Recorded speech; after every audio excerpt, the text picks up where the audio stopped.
be singing. So. I have a question for you. Does anyone know what the most quoted Bible verse is today? John 3:16. Good guess? Anyone else? Shortest one is Jesus wept. That is true. Jesus wept is the shortest. Any other guesses? John 3:16 was mine too. If people don't realize they're quoting this one, but I hear this one a lot, and it's from Matthew chapter 7, verse 1. Do not judge others, and you will not be judged. Anyone hear that one before? Don't judge me. That's what we're talking about today, judging the right way. It's not John 3:16 as believed, but many people say that Jesus told us not to judge others, right? That's what they pull this one verse out of the entire Bible and use that to say, accept my lifestyle and don't criticize me. Right? That's what they think don't judge me means. Unfortunately, this is not what Jesus meant at all.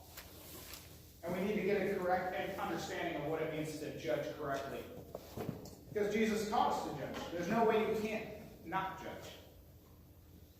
So we're going to talk about judging the right way from Matthew chapter 7 today. But before we do that, let's pray. Father, we come before you again thankful for your word, thankful for the teachings your Son left us, and thankful for the promise that's yet to come when your Son restores the earth and we can live in your kingdom forever. Father, may that day come soon. Speak through me that I may be your message and not my own. Father, use this empty vessel, this broken shell of a man, to preach your word.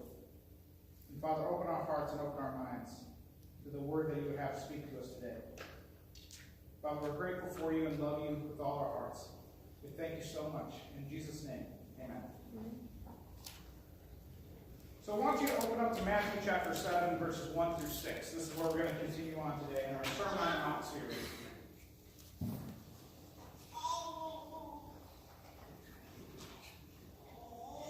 Matthew chapter 7, verses 1 through 6.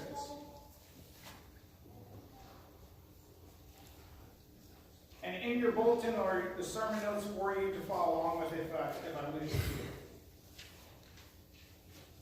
So Matthew chapter 7, verses 1 through 6 says this. Do not judge others, and you will not be judged. For you will be treated as you treat others. The standard you use in judging is the standard by which you will be judged. Why worry about a speck in your friend's eye when you have a log in your own? How can you think of saying to your friend, let me help you get rid of that speck in your eye, when you can't see past the log in your own eye? Hypocrite! First, get rid of the log in your own eye, then you will see well enough to deal with the speck in your friend's eye. Don't waste what is holy on people who are unholy. Don't throw your pearls to pigs. They will trample the pearls, then turn and attack you.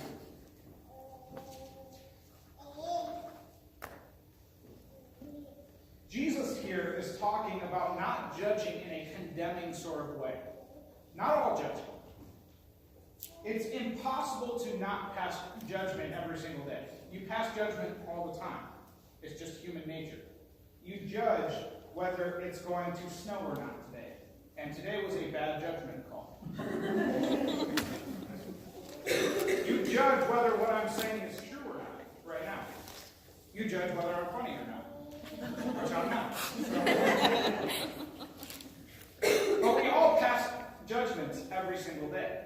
Jesus is talking about not judging in a condemning sort of way. As if to say, you're not worthy of being a person. To say, you're not worthy of salvation. To say, you can't be saved. So we pass judgments all the time. Jesus wants us to know what it means to judge in the right way. You see, we're not supposed to turn a blind eye to sin in a fellow believer's life.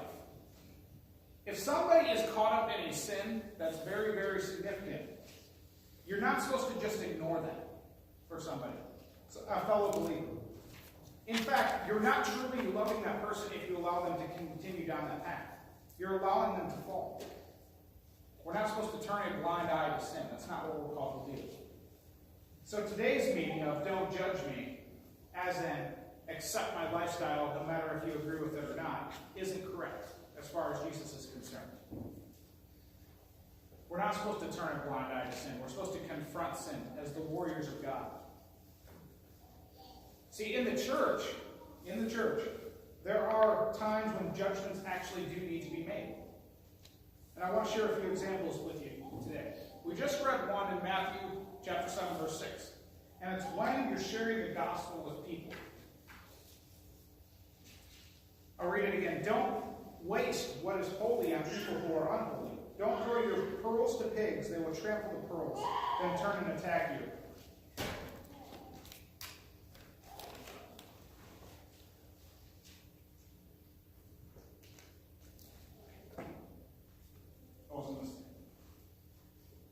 We'll talk about this a little bit more, but you're not supposed to waste your time with difficult unbelievers. Jesus warns us about that, and we'll talk about that more. But don't waste your time with difficult unbelievers that refuse to accept the gospel. You're supposed to move on and knock the dust off your feet and keep going. So when you're sharing the gospel with people, you're supposed to pass a judgment call. Jesus says that right here. Also in Matthew chapter 7, verses 15 through 16, we have to judge whether there's a wolf among the sheep or a false prophet amongst our people. Jesus says this in Matthew 7, 15 and 16. Beware of false prophets who come disguised as harmless sheep, but are really vicious wolves. You can identify them by their fruit, that is, by the way they act. Can you pick grapes from thorn bushes or figs from thistles? We can't allow false prophets amongst our group either. And that requires a judgment call, whether somebody is false or not, by the way that they live. There's another one in 1 Corinthians chapter 5. 1 Corinthians chapter 5, verses 11 through 13. We're supposed to take care of believers that are caught in serious sin.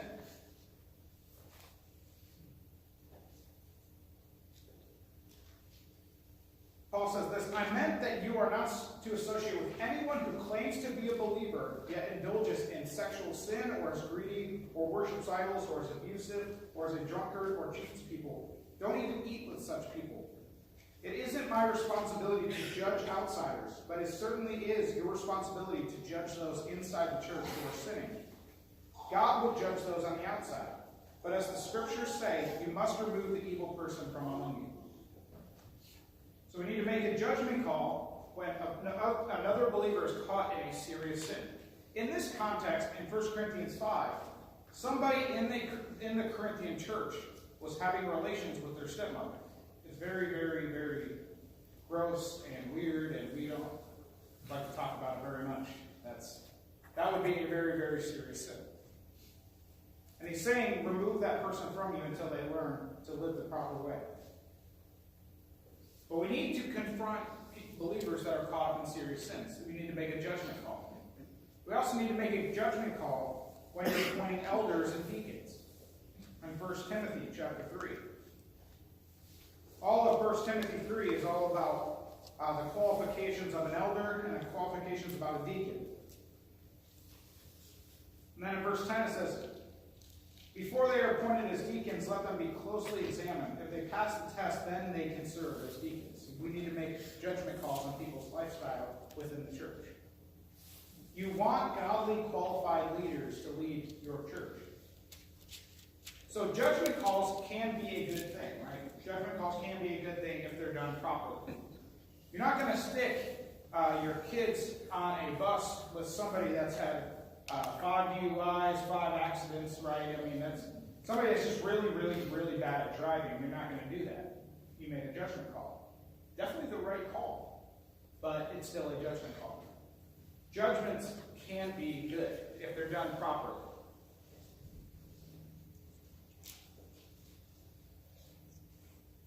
See, Jesus expects us to help other believers with their shortcomings. You're supposed to help each other out.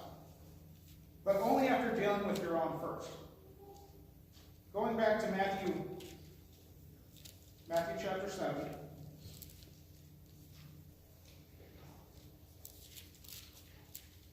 He says, why worry about a speck in your friend's eye when you have a log in your own?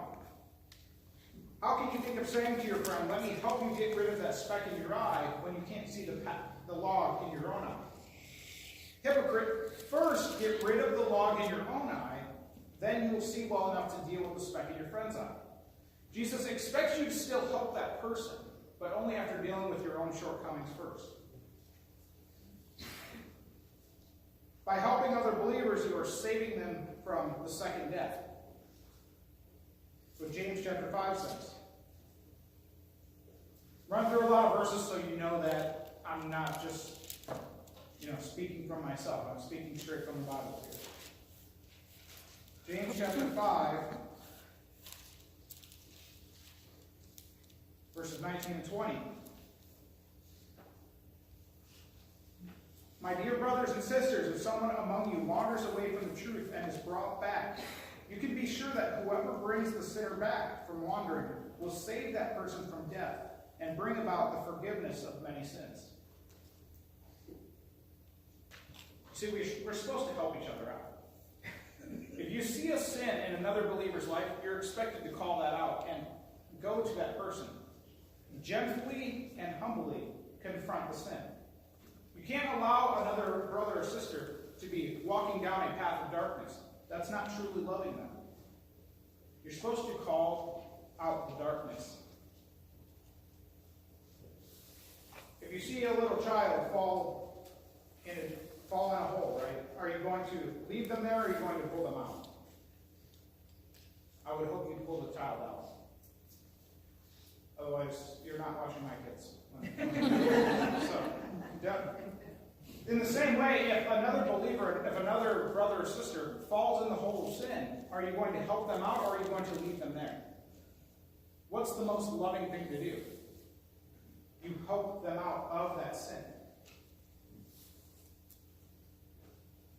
We need to be careful how we judge, right? Judgment calls are good, but if you don't do it the right way, it can turn bad. How you judge is just as important. Because we will be judged by God in the same way. That's what Jesus said here. The standard you use in judging is the standard by which you will be judged. You see, if you are harsh with people, God also will be harsh with you at the coming judgment. But if you show grace and mercy to that person when you're calling out their sin, God also will show grace and mercy to you. Let's be clear. You really don't have to be a jerk about it, right? That's what most people think of when they think about judging somebody just yelling in your face. You don't have to do it that way. That's being very harsh. You don't want God yelling in your face at the end judgment, right? You want God to show you grace and mercy. We need to show grace and mercy to other people. And when you confront somebody about their sin, you need to be kind, gentle, and humble. And understand what they're going through. And tell them that you're trying to help them get out of that lifestyle. You really don't need to be rude or mean about it. It can be done in a right way. So be kind, gentle, and understanding when you're confronting another believer's sin. Then in verse 6, Jesus talks about that we must be careful when we're spreading the gospel. We need to make a judgment call here. Don't waste what is holy on people who are unholy. Don't throw your pearls to pigs. They will trample the pearls, then turn and attack you. Essentially, this is what Jesus meant. If someone is unreceptive to the gospel, they just won't listen. They just won't change. They just don't want anything to do with it. Characterized as a dog or a pig in this passage. We have to keep moving on and not continue to waste our time. There's somebody else in your life that might need the gospel. If you keep wasting your time with this difficult individual, it will just destroy you. Right? Difficult people can drain the life out of you, right? Has anyone ever experienced that? You just keep trying and are getting no results. And it just kills you inside that they're not accepting it. Yet there's somebody right down the road that would be open to it. And you could have been reaching and had a fruitful conversation with. Don't keep wasting your time on unreceptive people, the people that just keep rejecting it over and over again. Jesus tells us to knock the dust off our feet and keep moving on. There's a lot of people in this world that need to hear the gospel. Don't waste your time on just one person if they don't want to accept it.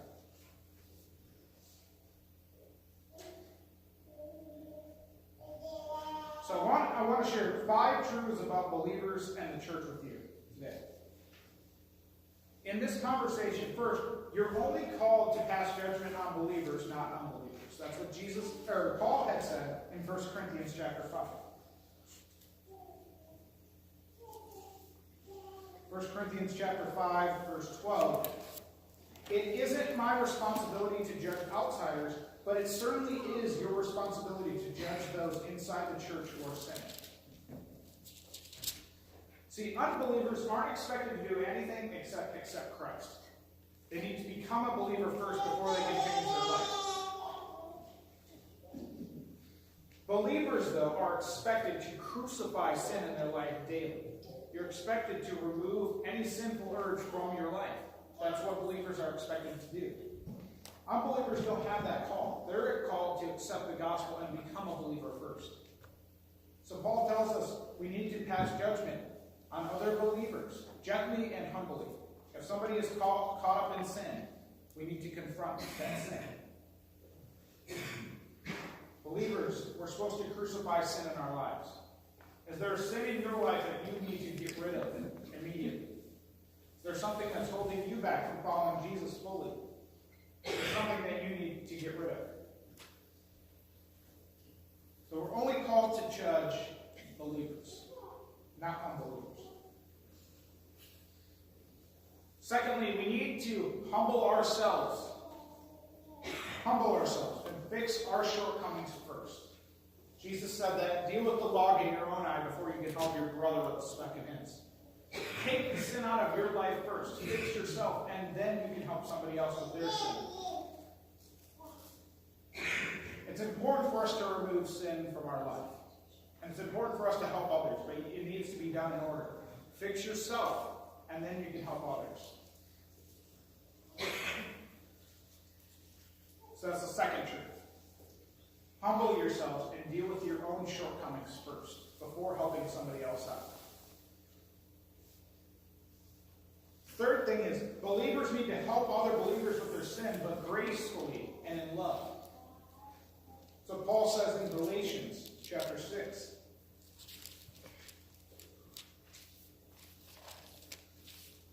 Galatians 6, verses 1 and 2. Dear brothers and sisters, if another believer is overcome by some sin, you who are godly should gently and humbly help that person back onto the right path. And be careful not to fall into the same temptation yourself. Share each other's burdens, and in this way obey the law of Christ. We're called to help each other out, right? We're all on this journey together. We're all struggling with sin, and we all need each other to get through it. But we need to do it gracefully, humbly, and with love. We're calling out sin just to call it sin. It's not going to work. If you want to help somebody, help another believer, and do it with grace, that's different. That might actually change this person. We don't need to be rude. We can be loving because we're all in this together. I'll give you an example. Let's say I'm calling out somebody else's sin that what would be that sin? Somebody's worshiping an idol. Let's say that. And I go to them and I say, hey, this is what you're doing, and it's not right. There's a lot of things in my life that I'm not doing right either, and I need help in those areas too. But I want to help you get out of this. I want to help you realize that what you're doing isn't right. That's the godly way to do it. This is what Jesus told us to do. Confront sin, but gracefully in love. Realize you have faults too. Realize you have problems. You have sin in your life that you need to deal with. And you can help each other get out of that sin. So help believers gracefully and in love. Be humble enough to admit that you have faults as well. The fourth thing is this, and this one might be hard for many of you. It's hard for me too. Every believer needs to accept criticism. Okay? We all fall short and have sin in our life. If somebody comes up to us and says that we're doing something wrong, we can't just block them out and say that they're wrong, because you might be doing something wrong. We need to accept criticism. We can't be so tender that we can't accept criticism, since we all have things that we need to work on. You should be grateful that someone cared about you enough that they're confronting your sin, that they're confronting your problems. We need to accept criticism. Very hard today, right? Nobody's able to accept criticism anymore. It's frustrating. It really is.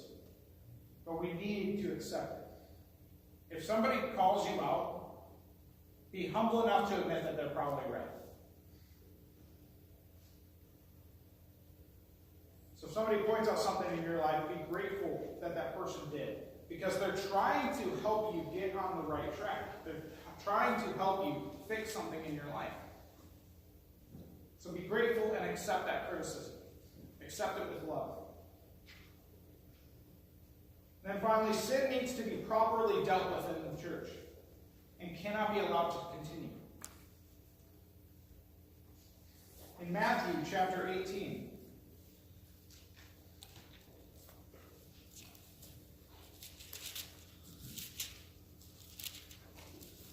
Matthew chapter 18, verses 15 through 17. This is Jesus' solution here. This is how we're supposed to do this. This is what he says. If another believer sins against you, go privately and point out that offense. If the other person listens and confesses it, you have won that person over. If you are unsuccessful, take one or two others with you and go back, so that everything you say may be confirmed by 2 or 3 witnesses. And if that person still refuses to listen, take your case to the whole church. Then if he or she won't accept the church's decision, treat that person as a pagan or a corrupt tax collector. Pretty harsh at the end there. We have to give people chances to change. Right? Go to people privately, one-on-one, and confront them about their sin. If they still don't listen, bring somebody else with. Have another witness. Still don't listen, bring it before the elders of the church. If they still refuse to listen, we can't allow sin in our group. We can't allow sin to continue in the church. That person can become a weed in our garden that can strangle the life out of everybody else around them. We need to properly deal with sin in our ranks. Give people chances to change over and over again. But if they still refuse to listen, sometimes you have to cut people out of your life. So the hardest thing that you can do is cut somebody out, but it has to be done sometimes. And once again, this isn't my words, this is what Jesus told us to do. And of course, Jesus knows best. So in closing, I want to challenge you. Do you have sin in your life that you need to confront today? Is there something in your life you need to cut out? Is there a log in your eye that you need to remove? Do you see something in another believer's life that you may feel led to confront them on? I challenge you to be bold and gracious with that person. See, following Christ is very demanding. It really is. One of the hardest things you'll ever do, but it's also the most rewarding thing you can ever do. Let's help each other become healthier disciples in love and grace. We're all in this together. We all have faults. We all have sin. We need to confront those things and work them out together. If there's something in my life that you've seen, I encourage you to tell me. I want to change. I want to be better. And I hope you all do too. I hope you want to be the best disciple that you can be. So accept criticism when people call you out on your sin. And let's work this out together. Let's be the family of God and help each other out where we have fallen short. Let's do this together as the family of God. One more song.